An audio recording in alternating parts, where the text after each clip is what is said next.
Hey there, Horse Center fans. Matt and I are back with another exciting edition of the show. Matt, are you ready for a couple different top tens? I am. It's our first top tens of 2021 for the Kentucky Derby. And we do the Kentucky Oaks too, because we like the fillies. Oh, we can't forget about the Phillies, Matt. And I heard this is one of your favorite shows. So without further ado, let's jump right in. Welcome to another edition of Horse Center, everyone. I am Brian Zipsy, and as always, I have the outstanding pleasure of being joined by my co-host to the East Coast. That's Matt Schiffman. How are you today, Matt? I am good, Brian. How are you doing in Kentucky? I am in a top 10 type of mood here in Kentucky, Matt, and that's what we're talking about, folks. Kentucky Derby, Kentucky Oaks, first rankings of 2021, Matt. We're going to go with our consensus rankings for this one. So some horses I had in, Matt didn't have, and some that Matt had in, I certainly didn't have. Let's start at number one, Matt. Number one is Essential Quality. I feel like we've already talked about the Brad Cox trainee, who's only had 3 lifetime starts, quite a bit already. Yeah, we certainly have, and deservedly so. 3 wins, each one of them. Very impressive. Maybe a little bit more impressive as he's gone along with those 3. 2 grade ones already. The Breeders' Futurity in Kentucky, followed by the impressive win in the Breeders' Cup Juvenile. Yeah, starting with a win over that Churchill Downs racetrack too, Matt. The Son of Tappet really does look to have it all, although he's only made 3 starts.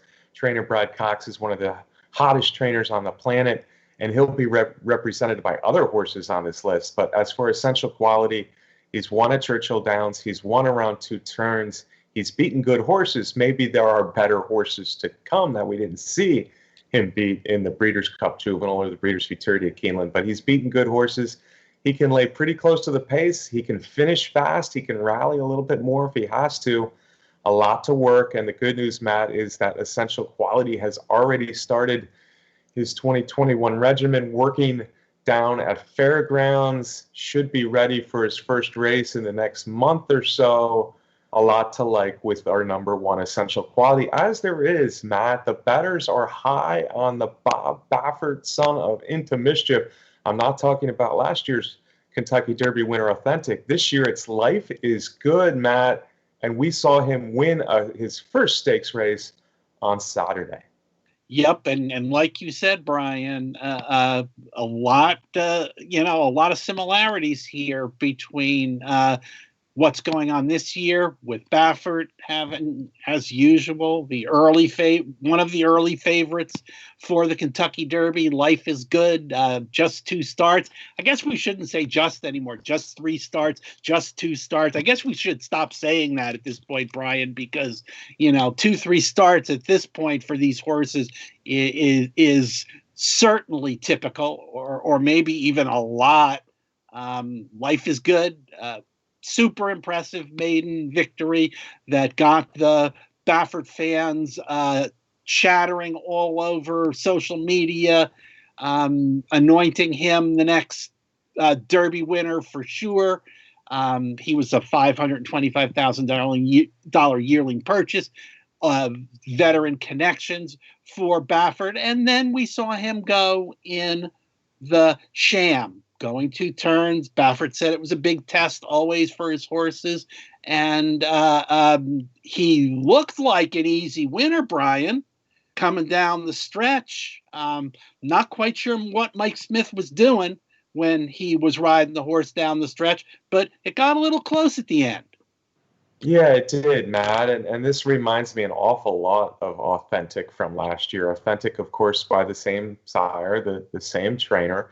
And Authentic at times showed the ability to be looking a little tired down the stretch. I remember the Haskell did not give me a good feeling going into the Kentucky Derby. Life is Good kind of showed a similar run here. Lots of speed from the outside. There was speed in that Sham, and he had obviously the most speed to roll out to the lead. Looked like an easy winner, as you said, at the 8th pole, and then he kind of slowed up just a little bit, and his stablemate was coming at him. Never looked like his stablemate Medina Spirit was going to get him, but It does raise some distance questions for the son of Into Mischief. Into Mischief has become probably our best sire in America. Sorry, Toppet fans, but of late, at least, Into Mischief has just been a monster as a stallion, and we're going to see a lot of Into Mischiefs on this list. Right now, the two clear favorites for the Kentucky Derby on all the odds boards out there, Matt, the winner books have Essential Quality, Life is Good as the two clear favorites. We're going to start talking about some longer shots with our number three, though. And that's because no one ever heard of a mount a few weeks ago. He made his debut at Gulfstream Park the day after Christmas, Matt, and I really liked what I saw from the son of Curlin. I agree, Brian, and I don't think this is all we're going to have to say on the Derby Trail about debut winners, because I have a feeling we're going to see a good number of well-bred, expensively purchased 3-year-olds now coming out for high-profile trainers in the next few weeks if they're going to give themselves a shot at the Derby. But a mount, as you said, a son of Curlin, that comes from a really strong Claiborne Farm family on the dam side. The mare has produced a couple of nice stakes winners. This one wasn't a big dollar purchase, only $110,000 as a 2-year-old for Mike Rapoli, St. Elias stable of Vinnie Viola. Debut going 7 furlongs, bet heavily to 3-2. Came out of the gate a little flat-footed, and got an education, which I liked a lot in there, Brian, in that first start, because he had to recover, he had to come between horses, and do some things that are challenging for debut runners. But Pletcher puts his horses in all kinds of situations, on the rail, on the outside, in training, and they're usually ready. And this one was, Brian, when he won by 6 lengths. Yeah, Mount looked really good, and I liked what I saw too, Matt, that down there on the rail, swinging out and then really leveling off down the stretch. A good-looking son of Curlin, one of my favorite classic distance sires in the country. It's good to see that wonderful 2007 crop of 3-year-olds, Curlin, Street Sense, Hard Spun, having a lot to say in the stud barns, Matt. Number 4 on our list is Highly Motivated. And Highly Motivated might be a little high on our list, frankly. He's another son of Into Mischief, this one trained by Chad Brown. He's done nothing but sprint so far. He's had 3 races. Matt, what do you think of Highly Motivated? Well, I liked what I've seen, Brian, especially the last time we saw him on the track when he won the Nyquist on one of the Breeders' Cup undercards at Keeneland in a very impressive fashion, and he actually earned one of the highest Beyer speed figures from 2-year-olds of last year. So I really liked what I saw from Chad Brown. Of course, Chad Brown looking for his first Derby win, but I'm a little concerned at this point that this guy hasn't returned to the work tab yet. That's right. No workouts yet for Highly Motivated this year. He'll need to stretch out to two turns. Another son of Into Mischief for Brown that reminds me a little bit of a good one he had a few years ago named Practical Joke, who really liked to rally around 1 turn. Probably not quite as good around 2 turns. We'll see about Highly Motivated. Matt, number 5, would you believe, is another son of Into Mischief. Mutasabek won this Saturday just like Life is Good. He did it on the East Coast down at Gulfstream in the Mucho Macho Man Stakes. Right. The Mucho Macho Man has kind of turned into an important unofficial Derby prep. And I say that because there were no points involved, but it's kind of a prep for the Gulfstream Park Derby Trail, the 3 Derby Trail races that are coming up. And of course, we had seen Mutasabek win on the turf in the Bourbon last year in very impressive fashion when he got off to a bit of a dawdling start and made an explosive rally. I think it was from last to blow by that field, and then had a couple races on the turf. We knew that he had run well on the dirt last year, debuting at Saratoga and then running 3rd in the Hopeful behind Jackie's Warrior. But we needed to see him again on the dirt. Yeah, we saw him on the dirt Saturday. He looked good. He doesn't tend to break fast, and I do wonder if he's a 10 furlong horse. I do wonder if he can beat the very best because he was well beaten in the Hopeful on dirt and the Breeders' Cup Juvenile Turf on turf. So we'll wait and see. You had him a little higher than I did, but obviously a very interesting horse now who's won nice stakes wins on both turf and dirt. Pletcher, Matt. Number 6 is our third Todd Pletcher trained horse on the list. That's too many in the top 6, isn't it? Well, Prime Factor looked that good in his debut performance a little bit earlier last month. Yeah, and this one was one of those big yearling purchases, almost $1 million yearling purchase, and he made his debut at the end of December at Gulfstream Park, bet to 2-1. So the word was out on this son of Quality Road, and he blitzed this field by 9 lengths. Yeah, he won for fun, Matt. That was back on December 12th at Gulfstream Park. We'll need to see him stretch out at Quality Road, another quality sire on our list. Prime Factor, as you said, $900,000 yearling purchase. Looked awfully good in his debut. Another one on our list, Matt, has only won a maiden race. Actually, this one was pretty high on my list, but not on your list. It's on a hard spun. I'm talking about Caddo River. Really loved what he did at Churchill after a couple of decent efforts in maidens in New York. He came to Churchill and aired in an impressive maiden win at Churchill Downs.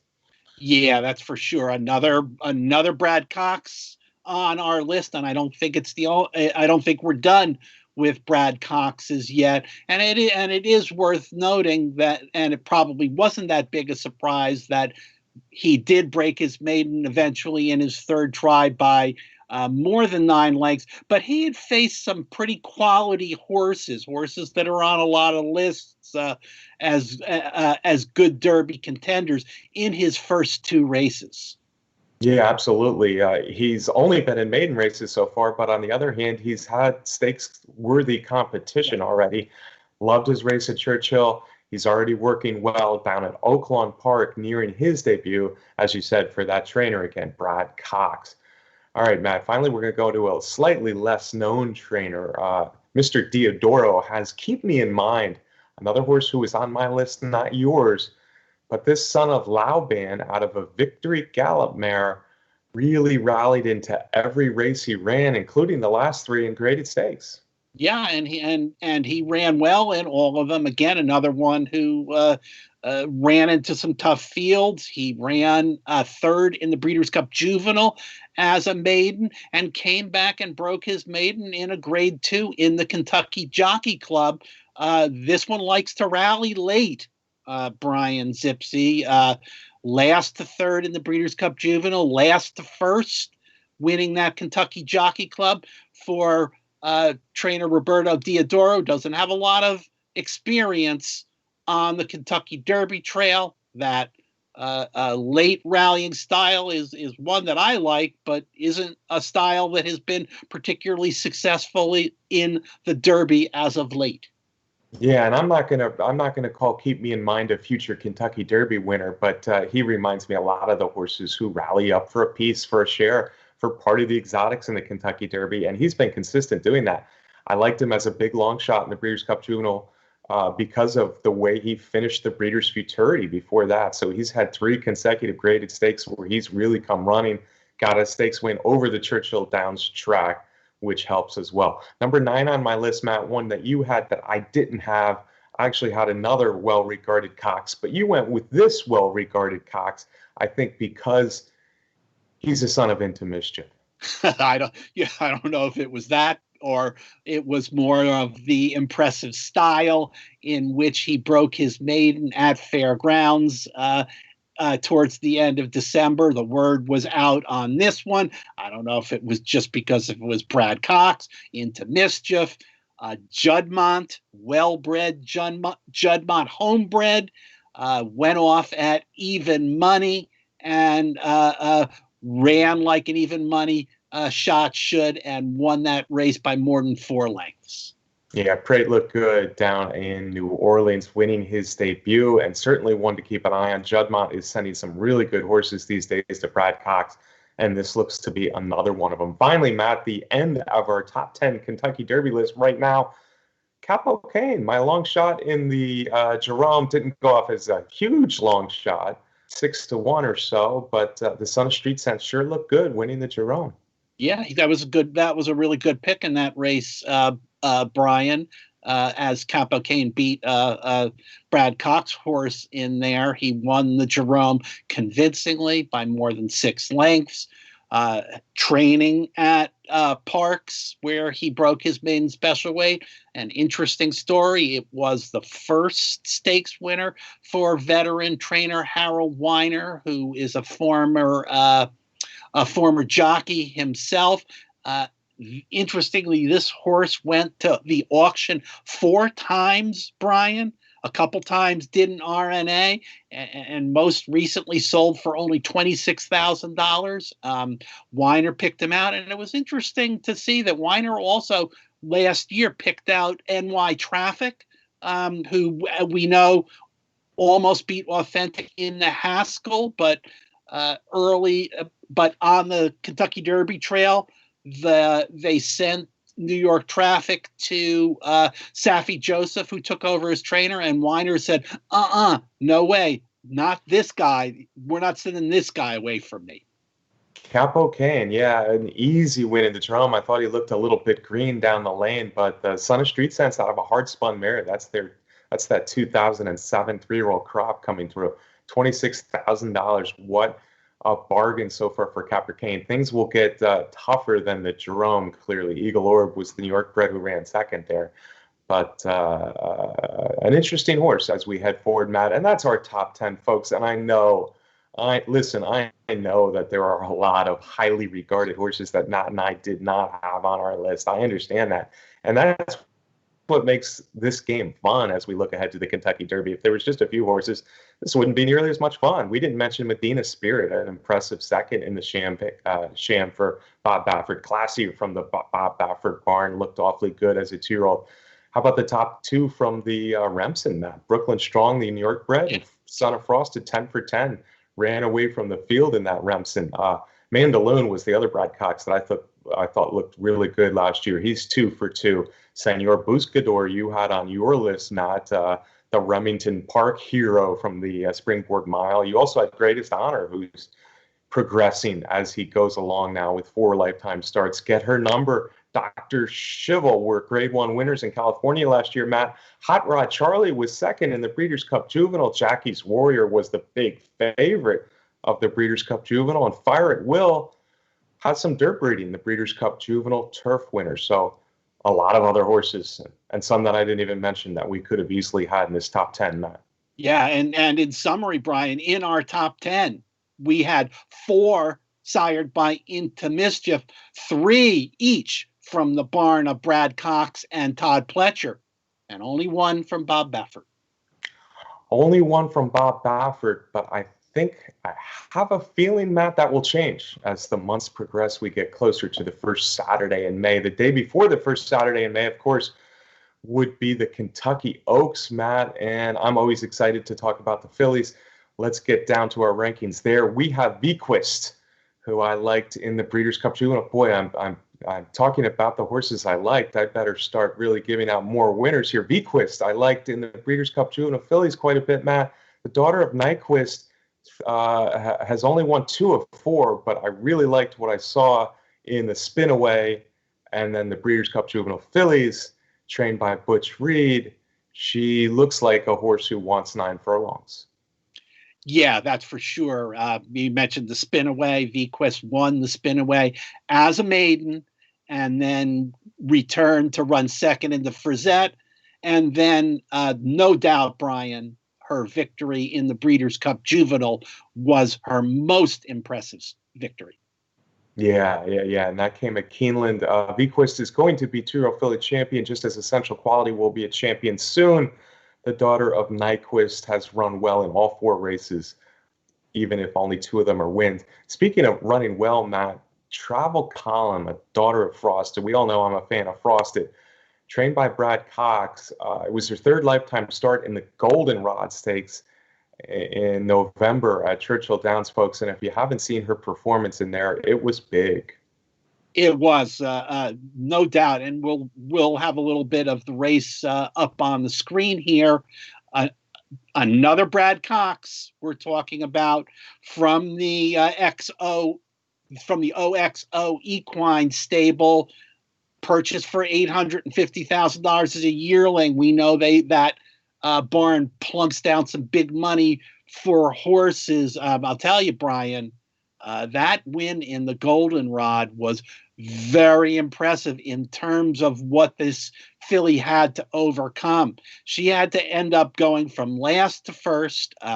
Didn't break especially well, and then got bottled up as she tried to make a move, bottled up on the inside, tried to get between horses, moved out a little bit, tried to get in another opening between horses, wasn't there, and then had to move farther out and a determined run to win there. I was very impressed with the adversity that she overcame in that race. Yeah, how can you not be mad? It was a big performance, and when finally she swung out wide, I think she ran down another promising filly there. So Travel Column, one of the best performances of the year by any two-year-old filly last year, and that came at Churchill Downs. Number 3 on our list, Matt, is the first undefeated filly we'll be talking about. It's Malathot, and there's that sire again, Curlin. Malathot, 3 for 3, all in New York. Yes, and regally bred by Stone Street, Curlin, out of Dreaming of Julia, who was a really nice horse for Stone Street. They sold her, and she went for just over $1 million. Victories in New York in the Tempted and the Demoiselle. Yeah, the Demoiselle. The Tempted was the easy, but the Demoiselle, certainly on a wet track, was not. It looked like she was dead in the water, if you will. She did not look like she was getting a hold of the track, and then all of a sudden she finished with a flourish. That's impressive. That shows she has some heart and some class. She finished with a flourish to win that Demoiselle, her second stakes win. She's trained by Todd Pletcher. You talked about her breeding and her purchase price, Matt. Obviously a well-liked filly all along, and we'll continue to watch Malathot, as we will the 4th horse here on our Kentucky Oaks rankings, Matt, because the 4th horse, truly, as much as anyone on this list, has done nothing wrong. Her name is Stay Out of the Office. She's a daughter of Into Mischief. Trained by Tim Ham, she didn't get the win in the Breeders' Cup Juvenile Fillies, but that's all she didn't win this year. That's right, Brian. 4 starts, 3 wins, 1 third-place performance, kind of, and probably the biggest thing to her credit is that she did defeat our top horse on our Oaks list, Vequist, earlier in their career. So not obviously not many can say that, but I like Day Out of the Office going into the Breeders' Cup Juvenile Fillies, where she ended up finishing second to Vequist. So she and Vequist have traded some victories. Yeah, absolutely. And I'll go one further with the 4th filly on our list here, Matt. She is the speed of the first 4, at least, because the other 3 all do want to rally at least a little bit. Speed, Always Dangerous, Day Out of the Office has plenty of that. She's a great stakes winner at both Saratoga and Belmont before running a very good race in the Breeders' Cup Juvenile Fillies in Kentucky. Number 5 on our list, Matt, I have a feeling is a filly that a lot of people watching right now probably haven't heard of, and she's never even run on dirt, to tell you the truth. But this daughter of Curlin, another Curlin trained by Mark Casse, has always been well regarded, and she was just too good for her competition up at Woodbine on their synthetic surface there, Matt. I think she's going to take to dirt just fine, and I think she has a ton of talent. Yeah, and you said well regarded from the beginning, Brian. $725,000 purchase by Live Oak Stables, a longtime client of Mark Casse. Casse and Live Oak have done some really impressive things on the track, on the dirt, on the turf. They're a good combination. So with that kind of start and like you said, highly regarded, this is one to keep an eye on in the spring. Yeah, and as I said, she was just too good for a competition up at Woodbine. They better like that. The good news is, if you're thinking Kentucky Oaks for this one, is she's already been working really well down in New Orleans at Fairgrounds. She looks ready to run soon, and she looks like she's handling that dirt track at Fairgrounds very well. Number 6 on our list, Matt, another one who's done a little wrong. A daughter of Uncle Mo, trained by our friend Dale Romans. I'm talking about Girl Daddy, who is finishing pretty well in that Breeders' Cup Juvenile Fillies, which was her first defeat. Yep, finishing really well to end up third behind those two really good horses, Vequist and Day Out of the Office, that we have been talking about. A $500,000 yearling purchase in the barn of Romans. That's not typical. We're used to Dale doing some great things with, he tends to look for horses that are a little bit more of a bargain price. So he's got himself a good one here. Yeah, he does. He also has a filly who's already a graded stakes winner over the Churchill Down tracks, having taken the Pocahontas before that Breeders' Cup Juvenile Fillies match. Number 7 on our list is one of the hot young fillies out there, trained by Brad Cox. She's a daughter of Munnings. She was narrowly beaten in her lifetime debut, but she's come back with 2 wins. She's gotten better with every start. I'm talking about Sunpath. Yes, and it's another one of these horses. You mentioned it earlier in the show, Brian, that Brad Cox has been getting some really nicely bred horses from Juddmonte, and this is another one. And already Sunpath has shown that she can take her good running to different tracks. Broke that maiden at Churchill Downs. Noteworthy for the Oaks, and came back and won an allowance at Fairgrounds. Man, she won that allowance at Fairgrounds for fun. Sunpath, definitely one that is getting a lot of buzz here as we're in the winter months leading up to the spring at Churchill Downs. Number 8, Matt, is another Todd Pletcher runner. I think we've talked about 5 now on our 2 list. This one has only made one start, but the daughter of Street Sense, Zagel, looked awfully good in doing it. Yes, awfully good, making her debut at Gulfstream Park, going 7 furlongs. I like those 7 furlong debuts, Brian, and she won for fun, as you like to say, by more than 7 lengths. This one is a daughter of Street Sense, a homebred from Shadwell, and Pletcher has been the beneficiary of Kieran McLaughlin's retirement. He has gotten an awful lot of really nice Shadwell horses that, if Kieran was training, probably would have gone to him. Yeah, Zagel, as Matt mentioned, broke her maiden at 7 furlongs in her debut, but as a daughter of Street Sense, I would expect her to stretch out quite well. She's number 8 on our list, Matt. Number 9 on our list is a horse who was beaten by Malathaat, who is a daughter of Curlin, as we already mentioned. But number 9, filly Millefeuille, is also a daughter of Curlin.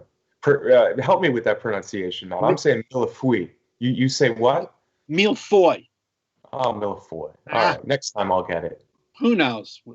Our French is not our strongest suit, Brian. Yeah, daughter of Curlin, Juddmonte homebred, but this one didn't go to Brad Cox. Bill Mott's been getting quality Juddmonte homebreds for many years, and actually he's got a couple of nice ones that didn't make our Derby top 10 from Juddmonte also. But yeah, finished second in the Demoiselle, had the lead going down the stretch, and a loss to Malathaat is nothing to be ashamed of.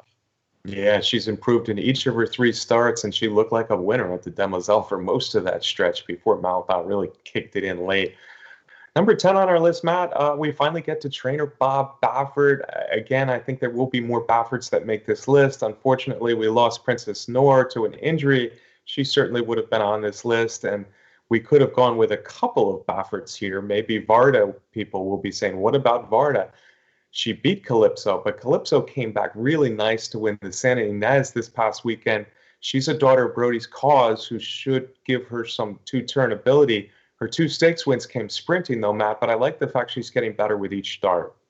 Yeah, and when we think about Baffert these days, we just think Derby, Derby, Derby, and Triple Crown races. But Baffert's done some good things in the Oaks in the past, and it looks like he's got a quality filly here that, as you said, is improving. That was a really nice win in Santa Ynez. Yeah, and it just shows you right now that the California fillies, especially with the absence of Princess Nora, who was retired, do look a little bit weaker, as this was our first California filly on the list. But there'll be some good ones that pop up, I'm sure. Matt mentioned that in the Derby, you got to watch out for horses who haven't even run yet. But I'll remind you that only one horse has still done it in more than a century and won the Derby without having started as a 2-year-old. So we'll see. Folks, these are our ranking lists. It's a lot of fun to do. Matt, can I get a parting shot from you? Absolutely, Brian. Yeah, I just feel like, having seen that list of unraced 2-year-olds that Baffert has, I really, really feel like we haven't seen his best horses on the track yet. I don't know. Maybe they're just not mature enough, but I think we're going to see some big performances from Mr. Baffert's young 3-year-olds now. And of course, I want to thank our producer, Brett Workman, for putting together the show.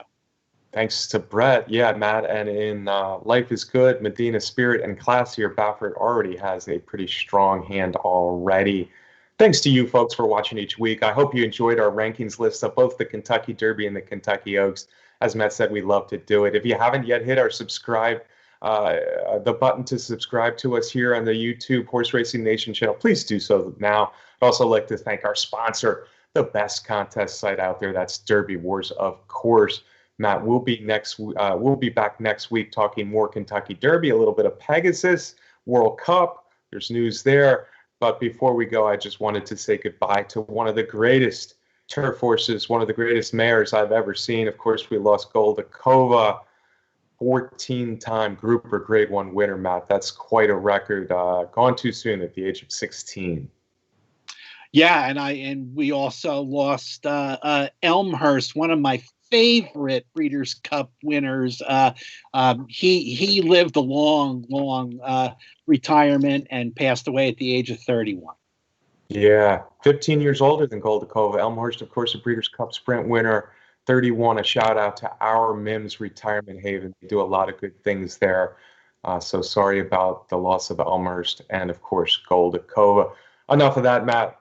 We'll see you all next week right here on HorseCenter.